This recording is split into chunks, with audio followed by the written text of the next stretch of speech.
예, 안녕하세요. 어, 테마 51입니다. 신제도론 요새 많이 나오고 있죠. 이 신제도론이 거의 뭐 지금 행정학이나 정치학이나 이론의 주도를 차지하고 있다 보니까 앞으로 계속 나올 겁니다. 이 친구들은 좀 그 앞에 비판하는 게 많죠. 처음에는 구제도론과 많이 비교해서 나왔는데 요새는 행태론과도 비교되고요. 기능주의, 합리 모형이거든요. 모든 제도가 합리적이라는 기능주의. 그다음에 제도의 영향력보다는 사회 집단 간의 어떤 합의 조정이 더 중요하다는 다원주의.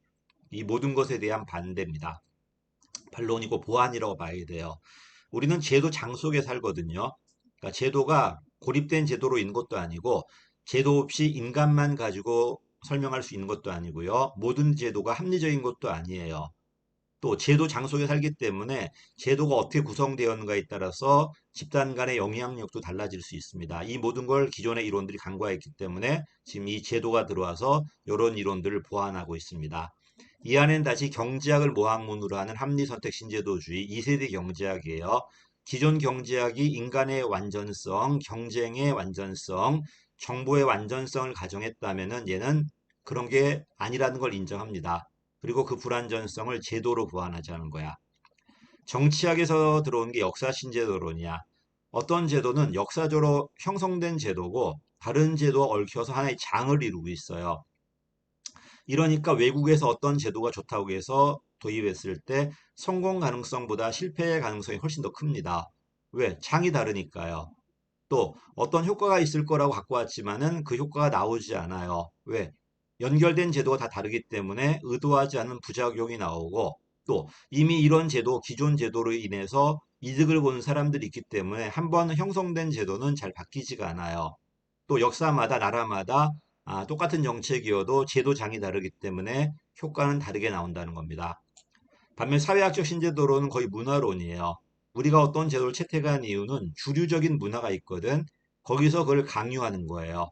우리는 이걸 도입하지 않았을 때는 배제될 가능성이 크니까 우리한테 맞지 않더라도 합리성이 없더라도 도입할 수밖에 없다는 겁니다. 이게 이제 주로 사회학에서 왜 모든 조직은 닮아가는가 그걸 설명한 이론입니다. 그리고 이런 제도들은 인간의 의지를 강조한 것도 있고 특히 합리선택 신제도주의, 인간의 의지보다는 어떤 제도장을 강조하는 게 있으니 역사나 사회학이에요. 또 합리선택 신제도로는 미시경제학을 기반으로 하니까 개인의 행동을 가지고 설명하는 개체주의 이론이라면 얘는 거시 역사라든지 거시 문화를 설명하니까 거시 이론이 되는 겁니다. 그렇죠? 얘가 연역법이고 이 둘은 귀납법일 거예요. 서로 비교도 해야 돼요. 자, 그래서 어렵게 나왔을 때는 얘네들과 서로 비교하는 모형이 나오고 쉽게 나왔을 때는 주로 구제도와 신제도 비교하는 거. 최근에는 행태주의와 신제도를 비교하는 것도 나오고 있습니다. 자, 구제도가 우리가 앞에서 봤던 법률 제도론이에요. 근대니까 가장 바람직한 업무 처리 방식이 있어요. 이걸 제일 능력자가 합리적으로 분석해서 모든 걸 정해 놓으면은 그대로 효과가 나온다는 겁니다. 개별 제도만. 그치? 그래서 모든 제도는 공식적으로 규정돼 있어. 공식적인 법령이나 정부 조직처럼 가시적이다. 처음부터 어떤 목적을 위한 도구로서 만든 겁니다. 외생적이라는 거야. 그러니까 외생 내생은 제도장 속에서 제도가 만들어지는 게 아니고 그치? 제도 밖에서 이미 제도 목적이라든지 제도가 다 형성돼 있다는 겁니다. 근데 신제도는 그렇지 않습니다. 제도장 속에서 제도가 형성되고 제도 목적이 만들어질 수 있어요. 원래 의도한 대로 되지 않고 다른 방식으로 그래서 이걸 외생적인 도구라고 보는 거고요.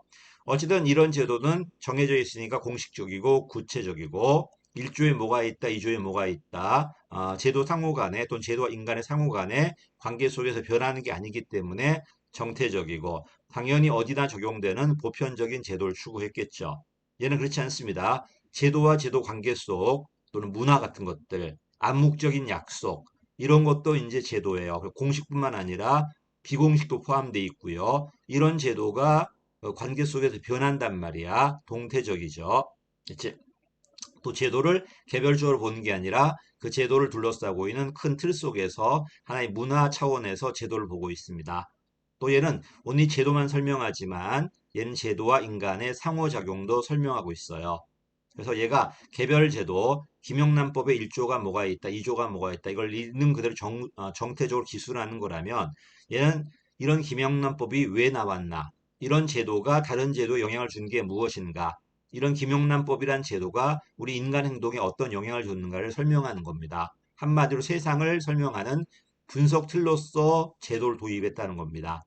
신제도론, 구제도와 신제도를 많이 비교합니다. 이거는 뭐 워낙 많이 나왔으니까 어렵진 않을 거고요. 자, 그리고 아까 봤듯이 기출문제는 행태주의와도 비교하고요. 다원주의와도 비교해요. 자, 신제도론 특징 들어갑니다. 자, 어떤 제도가 만들어지면 고립된 제도가 아니야. 이런 새로운 제도는 기존 제도 또는 인간과 영향을 주고받아요. 이 관계를 분석하겠다는 거야. 그래서 어떤 보편적인 제도, 바람직한 제도를 기술하는 게 아니고 실제 이런 제도가 어떤 효과가 있는지, 우리에게 어떤 영향을 주는지를 실증적으로 설명하려고 그래요. 그래서 구제도가 바람직한 제도를 설명하는 규범론이라면 신제도는 그거보다는 현실적으로 어떤 영향력이 있다 설명하니까 좀 더 실증적이라고 그래요. 이러니까 세상을 설명하는 분석 틀로서의 제도다. 됐죠? 제도라는 변수를 통해서 사회현상을 설명하려고 그래요.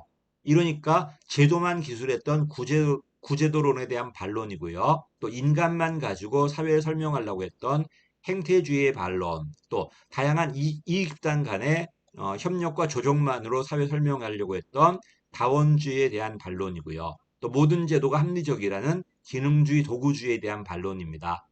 그치?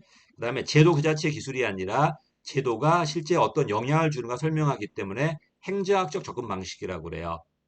가장 바람직한 제도를 기술하는 게 어떤 정치학의 목적이라면은 행정학은 실제 이런 제도가 어떤 효과가 있는지를 설명하니까 행정학적 방식이라고 그러고요. 어쨌든 제도만 존재하는 게 아니라 제도가 인간에 미친 영향력도 있기 때문에 거시와 미시의 연계라고 그럽니다. 그리고 보다시피 어떤 것은 경제학에서 어떤 것은 정치학에서 어떤 건 조직 사회학에서 따로따로 발달합니다.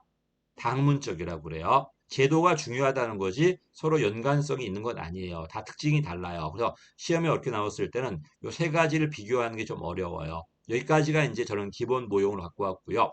내려가면 이제 문제가 좀 있죠. 전부 구제도와 비교한 문제들일 거고요. 그다음 유파가 나옵니다. 이 유파는 내가 심화로 돌릴 겁니다. 기본은 가볍게 빨리 보는 거기 때문에 역사학은 왜 제도 개혁이 실패했는가 설명한 이론이에요. 왜? 외국 제도가 들어왔을 때 우리나라 장에 안 맞단 말이야. 왜 어떤 제도든 효과가 없는데 유지될까? 이미 그 제도로 인해서 다른 기득권이 생겼고요. 이 제도가 다른 제도와 얽혀 있단 말이에요. 그러니까 하나 제도만 개혁한다고 해서 될 문제가 아니야. 막 얽혀 있으니까. 그러니까 개혁이 되게 어려워요. 반면에 합리 선택은 그렇지 않습니다. 이거는요, 인간들이 어떤 거래 비용이 나온단 말이야. 이런 제도 장치를 가지고 그 거래 비용을 줄여줄 수 있다는 겁니다. 인간의 전략이라든지 합리성이 들어와요. 다만 인간이 완벽하지 못하니까 제도로서 보완하겠다는 겁니다. 밑에 이런 말 나왔죠. 오케이. 그리고 제도가 바뀌는 것도 이런 기존 제도보다 더 효율적인 제도가 있다면 얼마든지 바뀔 수 있다는 겁니다. 거의 유일한 합리성이 있는 제도고요. 요게 뭐였죠? 공공선택론의 연장이에요. 공공선택론의 시장 실패나 정부 실패를 제도로 보완할 수 있다는 겁니다. 나중에 볼 거고요. 사회학은 문화야. 우리가 미국 문화권에 있었기 때문에 미국의 제도를 도입한 거예요. 만약 우리가 소련 문화권이었다면 소련 제도를 도입했을 거예요. 그러니까 우리가 어떤 제도를 도입하는 것은 우리의 의지라든지 어떤 합리성 때문에 도입하는 게 아니라 그냥 문화적 압력이에요.